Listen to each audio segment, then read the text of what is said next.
Chào mừng quý vị quay trở lại với bản tin thời sự quốc tế ngày 4 tháng 9 của FBNC. Chương trình hôm nay sẽ có một số thông tin nổi bật sau đây. Liên quan đến khu vực Đông Á đầy biến động, Chủ tịch Trung Quốc Tập Cận Bình kêu gọi quan chức đấu tranh bảo vệ lợi ích quốc gia trước Hoa Kỳ. Cục diện Trung Nhật Đài ra sao sau thời Thủ tướng Suga?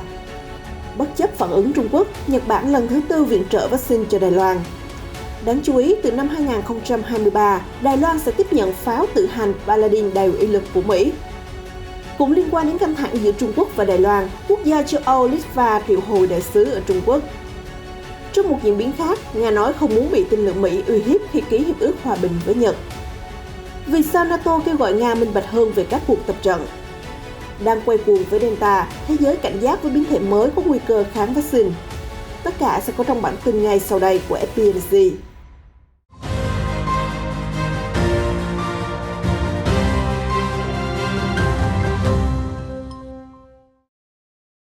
Chủ tịch Trung Quốc Tập Cận Bình mới đây cảnh báo quan chức hãy dẹp tan những ảo tưởng về một cuộc sống dễ dàng, thay vào đó cần có tinh thần dám đấu tranh khi so kè với Mỹ nhằm bảo vệ chủ quyền và an ninh của Trung Quốc. Cụ thể, trong bài phát biểu trước hàng trăm quan chức cấp trung tại trường Đảng Trung ương Trung Quốc ở Bắc Kinh hôm 1 tháng 9, ông Tập cho rằng cuộc chấn hưng vĩ đại của đất nước đang bước vào giai đoạn mấu chốt, những mối đe dọa và thử thách mà chúng ta phải đối diện đang ngày càng rõ ràng hơn, sẽ không thực tế khi kỳ vọng vào những tháng ngày dễ dàng và không muốn đấu tranh.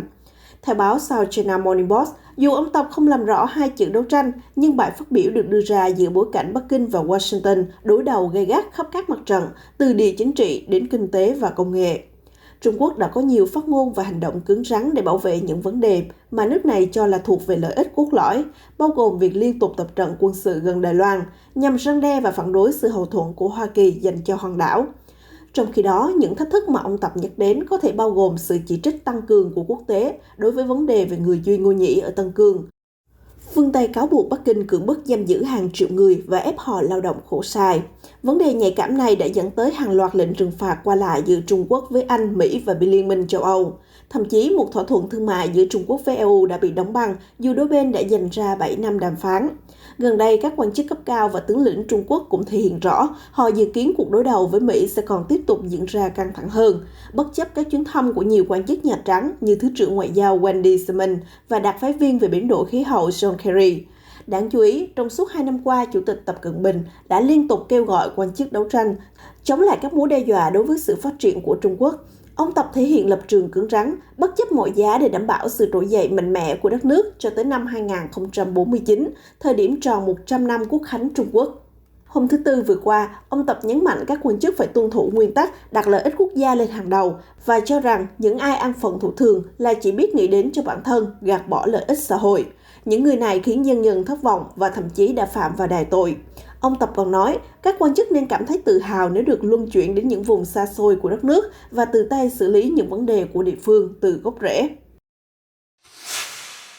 Mới đây, Thủ tướng Nhật Bản Yoshihide Suga đã bày tỏ ý định từ chức. Điều này không chỉ ảnh hưởng đến chính trị, xã hội đất nước mặt trời mọc mà còn dẫn tới nhiều biến chuyển trên chính trường quốc tế. Chẳng hạn như các nhà ngoại giao cho rằng Trung Quốc sẽ muốn kiểm tra thử thách, thăm dò thật kỹ thái độ của Tokyo đối với Đài Bắc sau thời kỳ ông Suga. Trước mắt, Trung Quốc sẽ muốn duy trì mối quan hệ đối ngoại cân bằng với Nhật Bản để không khiến đôi bên càng thêm mâu thuẫn chất chồng. Bởi lẽ những xung đột leo thang và không có hồi kết với Washington đã khiến Bắc Kinh đủ đau đầu. Trên thực tế, mối quan hệ Nhật-Trung cũng trải qua không ít thăng trầm trong suốt thập kỷ qua. Quan hệ song phương bắt đầu rạn nứt từ đầu thập niên liên quan đến quần đảo tranh chấp Senkaku do Nhật Bản kiểm soát, mà Trung Quốc cũng tuyên bố chủ quyền và gọi là điếu ngư. Sau đó, khi đắc cử thủ tướng, ông Shinzo Abe đã chia cành ô liu với Bắc Kinh, tận dụng những mối quan hệ thân cận với Trung Quốc của Tổng thư ký Đảng Lao động Tự do, ông Toshihiro Nikai để xoa dịu tình hình. Dù vậy, khi lên nắm quyền vào tháng 9 năm 2020, ông Suga lại tìm cách thắt chặt quan hệ với đồng minh Hoa Kỳ và tiếp tục duy trì chủ trương này khi nước Mỹ chuyển giao quyền lực từ ông Donald Trump sang ông Joe Biden hồi tháng 1 năm nay. Trong hội nghị thượng đỉnh ở Washington vào tháng 4, hai lãnh đạo Nhật-Mỹ đã ra tuyên bố chung khẳng định tầm quan trọng của nền hòa bình và ổn định xuyên eo biển Đài Loan. Đây là lần đầu tiên trong vòng 52 năm mà lãnh đạo hai nước nhắc đến vấn đề Đài Loan trong một tuyên bố chung. Tiếp đó, chính quyền ông Suga còn liên tiếp lên tiếng bày tỏ lo ngại Bắc Kinh đàn áp biểu tình ở Hồng Kông, ngược đãi nhân quyền ở Tân Cương. Một quan chức ngoại giao ở Bắc Kinh cho biết, giới chức Trung Quốc nhìn chung rất thất vọng với ông Suga, vì vậy họ đang hết sức chú ý về quan điểm của chính quyền Nhật Bản mới, đặc biệt là các chính sách liên quan đến Đài Loan. Tuy nhiên, Trung Quốc sẽ không muốn tiếp cận quá gay gắt với Nhật Bản, ít nhất là cho tới Thế vận hội mùa đông Bắc Kinh diễn ra vào tháng 2 và tháng 3 năm sau.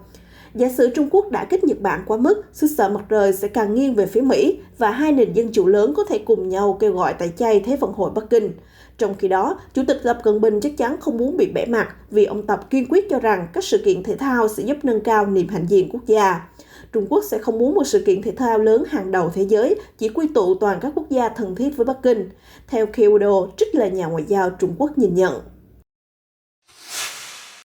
Bắc Kinh vừa có thêm một lý do để bận tâm về mối quan hệ ngày càng khăng khít giữa Nhật Bản với Đài Loan. Theo đó, chính quyền hòn đảo đã gửi lời cảm ơn Tokyo vì đợt viện trợ vaccine lần thứ tư. Cụ thể, Ngoại trưởng Nhật Bản Motegi Toshimitsu trong buổi họp báo hôm qua ngày 3 tháng 9 đã thông báo kế hoạch hỗ trợ thêm 440.000 liều vaccine cho Thái Lan, Việt Nam và Đài Loan. Số vaccine sẽ được giao ngay trong tháng 9 này. Văn phòng đại diện cho lãnh đạo Thái Anh Văn cho biết, mặc dù Nhật Bản cũng có nhu cầu về vaccine AstraZeneca để phục vụ chương trình tiêm chủng trong nước, thế nhưng Tokyo vẫn tiếp tục thông báo viện trợ cho Đài Loan, khiến giới chức và người dân hòn đảo vô cùng cảm kích. Được biết, Nhật Bản đã 3 lần giao vaccine cho Đài Loan với tổng cộng khoảng 3.340.000 liều vaccine AstraZeneca. Trung Quốc đã nhiều lần chỉ trích hành động của Nhật Bản do lo ngại Đài Bắc sẽ càng ngày liên thủ vững chắc với Tokyo để chống lại Bắc Kinh. Cũng liên quan đến an ninh quốc phòng Đài Loan, hòn đảo sẽ nhận được 40 pháo tự hành Paladin M109A6 của Mỹ trong giai đoạn 2023 đến năm 2025. Cụ thể hơn, nguồn tin từ cơ quan phòng vệ Đài Loan cho biết hòn đảo sẽ nhận được 8 khẩu pháo của Mỹ vào năm 2023, 16 tiếp theo khẩu pháo vào năm 2024 và 16 khẩu pháo cuối cùng vào năm 2025. Số vũ khí này nằm trong thương vụ khí tài đầu tiên mà chính quyền Tổng thống Joe Biden đã bật đèn xanh với Đài Loan.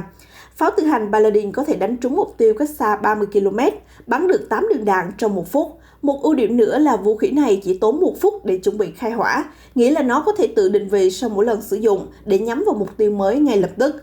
Đài Loan gần đây với sự chống lưng mạnh mẽ của Mỹ và Nhật Bản đã ra sức nâng cao khả năng quốc phòng, sẵn sàng ứng phó với tình huống Trung Quốc phát động tổng tiến công, đổ bộ chiếm đảo. Cập nhật mới nhất về căng thẳng giữa Trung Quốc và quốc gia châu Âu Litva liên quan đến Đài Loan, hãng tin CNA hôm 3 tháng 9 cho biết Litva đã triệu hồi đại sứ của mình từ Bắc Kinh về nước để bàn bạc. Tuy nhiên, đại sứ quán nước này tại Trung Quốc vẫn hoạt động bình thường. Mối quan hệ giữa Litva và Trung Quốc trở nên căng thẳng từ khi Đài Loan hồi tháng 7 cho biết sẽ mở văn phòng đại diện tại thủ đô Vilnius với tên gọi là Văn phòng đại diện Đài Loan tại Litva. Trong khi các văn phòng đại diện của Đài Loan ở châu Âu đều sử dụng tên thành phố Đài Bắc, tránh đề cập đến hòn đảo này. Trước đó, Trung Quốc hôm 10 tháng 8 đã kêu gọi Litva rút đại sứ của mình tại Bắc Kinh và cho biết sẽ triệu hồi đặc phái viên của Trung Quốc tại Vilnius để phản đối quyết định trên. Bắc Kinh cho rằng nó làm xóa mòn nghiêm trọng chủ quyền của Trung Quốc và yêu cầu Litva tuân thủ nguyên tắc một Trung Quốc, không gửi tín hiệu sai lầm tới những lực lượng đòi độc lập cho Đài Loan. Trong một diễn biến khác, Tổng thống Nga Vladimir Putin hôm 3 tháng 9 nhấn mạnh không muốn thấy tên lửa Mỹ được triển khai trên lãnh thổ Nhật gần biên giới Nga, coi đây là điều khoản cần có nếu Hiệp ước Hòa bình được ký kết với Tokyo. Chúng ta phải tính đến những thực tế hiện có. Một trong những thực tế đó là khi nói về Hiệp ước Hòa bình, chúng ta phải đảm bảo một tương lai hòa bình. Điều này có nghĩa là không có những bất ngờ về sự hiện diện lực lượng vũ trang Mỹ gần biên giới của chúng ta, đặc biệt là hệ thống tên lửa. Ông Putin phát biểu tại phiên họp toàn thể của Diễn đàn Kinh tế Phương Đông diễn ra vào hôm thứ Sáu. Tổng thống Putin còn khẳng định viễn cảnh không có hiệp ước hòa bình với Nhật Bản là điều phi lý, trong khi chỉ trích Tokyo không giữ vững lập trường trong các cuộc đàm phán. Được biết, tranh chấp quanh quần đảo Kuril đã khiến Nhật Bản và Nga chưa thể chính thức kết thúc được tình trạng chiến tranh giữa hai nước trong Thế chiến thứ hai. Vấn đề phức tạp hơn khi có thêm xúc tác bên ngoài. Nếu như trước đây, Mỹ từng ủng hộ quân đội Liên Xô đổ bộ lên quần đảo Kuril, thì bây giờ thái độ đã ít nhiều thay đổi.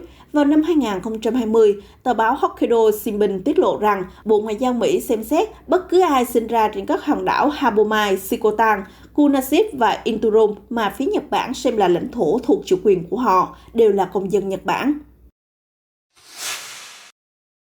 Cũng liên quan đến cường quốc quân sự, Tổng thư ký NATO Jens Stoltenberg vừa kêu gọi Nga công khai về cuộc tập trận Zapad 2021, trong bối cảnh nhiều nước như Ba Lan, Ukraine và các quốc gia Baltic ngày càng lo ngại về hoạt động này và ý định thực sự của Moscow.